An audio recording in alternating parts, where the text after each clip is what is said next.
There's a little trick when you put the top cover back on. Have a look from the bottom of the top cover. 1 feet, 2 feet, 3 feet. These 3 feet is matching machine's 3 position.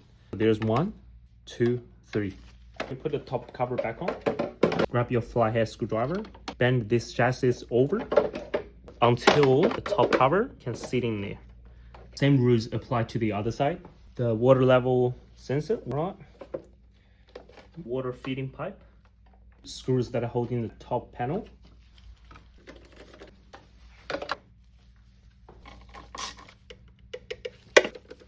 Put a back cover first. So don't forget the ventilation fan wire. And then start from the top.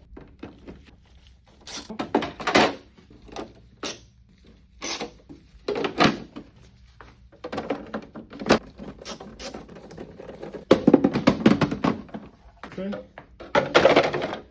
Before that, brewer